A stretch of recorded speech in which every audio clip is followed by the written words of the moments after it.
কয়েক মাস আগে ছোট ভাইয়ের বিয়ে হয়েছিল। বিয়েতে হলুদ সন্ধ্যার মধ্যে কিছু ভিডিও আমি করেছিলাম, সেটাই আপনাদের সাথে শেয়ার করলাম। আসসালামু আলাইকুম, আপনারা যে যেখানে আছেন সবাই কেমন আছেন? আশা করি আল্লাহর অশেষ রহমতে সবাই ভালো আছেন। আলহামদুলিল্লাহ, আমিও ভালো আছি। তো যেটা বলছিলাম, ছোট ভাইয়ের হলুদ সন্ধ্যাতে কিন্তু আমি, আপনার ভাই আর আমার মেয়ে কনেকে হলুদ দিচ্ছি, আর খুবই মজা হয়েছিল আমাদের ওই দিন। আসলে বিয়ে হলুদ এগুলোতে অন্যরকম মজা, অন্যরকম আনন্দ, তাই না? বিয়ে মানেই আনন্দ, বিয়ে মানেই খুশি, আর বিয়ে মানেই কিন্তু হই হুল্লোড়। তবে আমার কাছে কিন্তু বিয়ের চেয়ে হলুদের দিনটা বেশি ভালো লাগে, কারণ বিয়ের দিন সবাই এত বেশি ব্যস্ত থাকে যে মানে কি বলবো, মানে এক কথায় অনেক বেশি হিজিবিজি মনে হয় আমার কাছে। আর হলুদটা খুবই আনন্দ হয়, রিল্যাক্সে একটু সবাই মিলে মজা করা যায়। তো যাই হোক, বিয়ে টিয়ে শেষ হলো, এখন হচ্ছে রান্নাবান্না তো করতে হবে, তাই না? রান্নাবান্না না করলে খাবোটা কি? তো রান্না তো প্রতিদিনকার আমাদের রুটিন। সকালে রান্না করো, দুপুরে রান্না করো, রাতে রান্না করো, রান্নার আমাদের শেষ হবে না। মানে যতদিন বেঁচে আছি রান্না করতেই হবে, 3 বেলা যেহেতু খেতে হবে রান্না তো করতেই হবে, তাই না? রান্না ছাড়া তো আর খাওয়া যায় না। তো রান্না ছাড়া যদি খাওয়া না যায় সেক্ষেত্রে তো রান্না করতেই হবে। যাই হোক, অনেক রান্নাবান্না নিয়ে কথা বললাম, এবার কিছু কথা বলি, কিছু অন্য একটা টপিক নিয়ে কথা বলবো।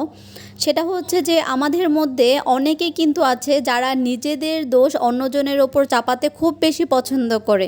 মানে আছে না কিছু টাইপের মানুষ, যে আপনি একটা অপরাধ করলেন, আমার সরি, আপনি না, ধরেন সে একটা অপরাধ করলো, কিন্তু সেই দোষটা কিন্তু সে নিজের মধ্যে নেয় না, সে দোষটা সে চেষ্টা করবে তার আশেপাশে পরিচিত কে আছে বা তার এই দোষটা যেন অন্যজনের ওপর চাপিয়ে দেওয়া যায়, সেই মতলবে থাকে বা সেই হচ্ছে চিন্তায় থাকে।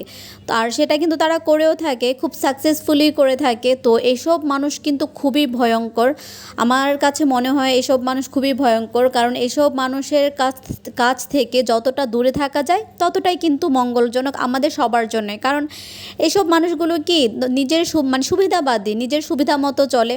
ধরেন কোনো একটা ভুল হলো, কোনো একটা সমস্যা হলো, কোনো একটা দোষ করলো, সে কখনোই তার নিজের ওপর এটা টেনে নিবে না, সে অন্যজনের ঘাড়ের ওপর চাপিয়ে দেওয়ার চেষ্টা করবে। আর আপনি তো তাদের সাথে কখনোই তর্ক করে পারবেন না, কারণ তারা কখনোই তর্কে হারবে না, তারা কিন্তু তর্কে জিতবে। তো তারা তর্কে জেতার জন্য কি করে, তারা তর্কে জেতার জন্য মিথ্যাকে খুব সুন্দরভাবে যুক্তি দিয়ে সাজিয়ে তোলে। মানে তাদের মিথ্যাটা এত সুন্দর হয় যে মিথ্যাটা আর মিথ্যা মনে হয় না, তারা এত সুন্দরভাবে মিথ্যাটাকে সাজায়। যাই হোক, এইসব মানুষ থেকে আমরা দূরে থাকি, আর এইসব মানুষ আমাদের পরিচিত আশেপাশে অনেক আছে।